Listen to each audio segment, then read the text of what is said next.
Hello everybody and welcome to my video. My name is Nabil Oueida and today I will be discussing my interest in game science and design. Before applying to this master's program at Northeastern University, I never really heard or saw someone describing what is game science or the science of game development. So I started thinking, maybe this game science is the science into making a game that works well, that is successful in the long run and sort of gets players coming back to keep playing. And what gets players to come back is basically a fun game, a good game. So I started thinking, what does it mean to make a fun game? What is the science to make a fun game? Games are fun because we experience them through gameplay or playing. We play these games. Play is like a synonym to interact with something. As you say, you play a sport. I play basketball, I play golf. Or you play an instrument. I play the guitar, I play the drums. We start off not knowing much, then we learn the rules, and we start showing our progress and actually being good at them. Through the medium of games, we get put into these worlds where maybe none of the same rules apply, and yet we strive to beat their obstacles, progress, level up, and have a sense of wonder all throughout. So, as Bernard Street says, games are basically the voluntary event of overcoming unnecessary obstacles. And it isn't just any game that gets you feeling that way. It isn't that easy games to just give you rewards back and forth that make you think, like this is just nothing, not worth it, not worth my time at all. It's so easy. Or the games that are super hard that at some point they become punishing and just discouraging to keep playing. So to answer that question, my opinion, games that make players come back are games that have applied correct game science and design to make them fun. As what I mean is, fun in games is basically learning new systems and rule sets with a responsive appeal through experience design. By that I mean whether it was movement, the fighting system, item usage, vehicle usage, and for a game to have good teaching ability. By that I mean, a game needs to be able to train its players to master its mechanics and overcome the challenges provided. Games will provide a problem that a player needs to solve. If the player solves it, the player feels accomplished and will keep going, having learned the cause and effect of that mechanic provided. There needs to be a goal, an obstacle, and a bridge that the player will cross once getting over the obstacle, which is the sense of accomplishment. It can be too easy or too hard, but we need to make the player feel like they have something to sort of overcome throughout the game. The second point I want to make is progression.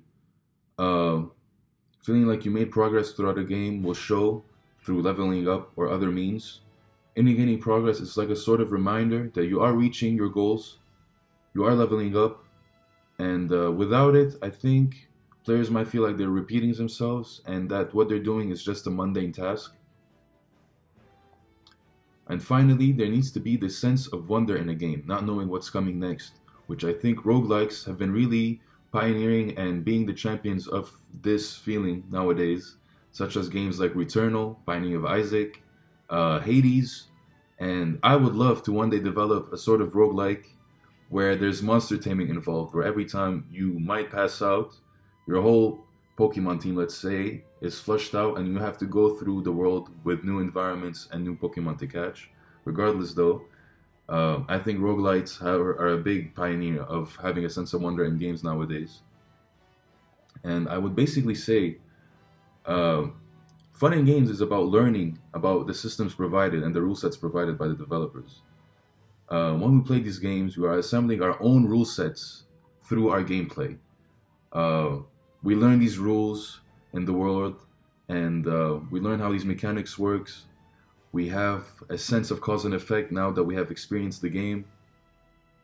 And basically how good we are in a game is a reflection of how well we know these rules and these mechanics and how much we have learned throughout our playthrough. And I think having a player achieve that is how you know you achieved good game design and good game science.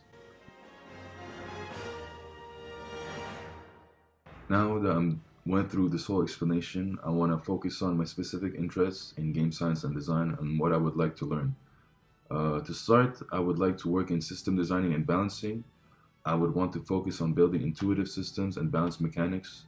Whenever I get to a new game, I enjoy taking things apart, testing out those mechanics, and see how the game developers manage to scratch my itch when playing that game, and how they made those game mechanics so satisfying, whether it is in fighting games, top-down 3D games, or even turn-based games like JRPGs such as Persona and Pokemon. I would like to work on those such systems where I build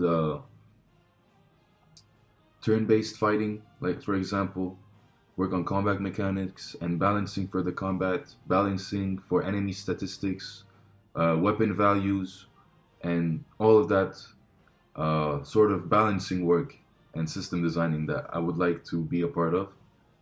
The second thing I would bring up is experience design and how important it is. I think replicating perfect sensations on a controller is a big part of a game nowadays. As you can see, Sony has went through with the DualSense on their PS5 controller, and just in a game, getting the feel just right, having that right feedback and responsiveness from a game is very satisfying, and I think focusing on that in the future will be a big part of my job. And finally, I think I want to focus on player data and how we can use player data to better make games for people.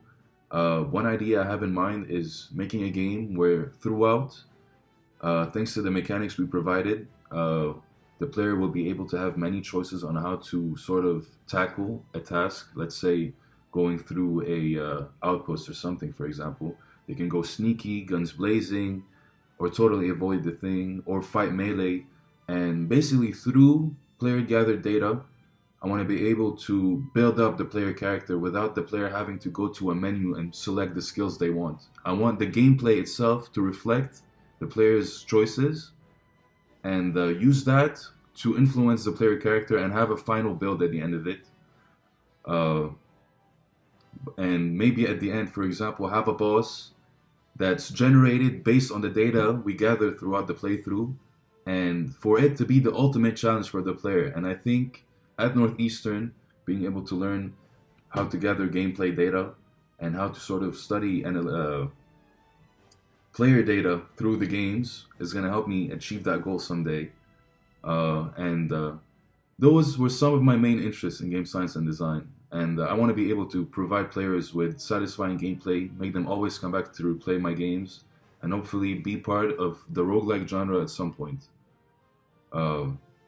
Thank you everybody for watching this video, and I hope you will be seeing me soon.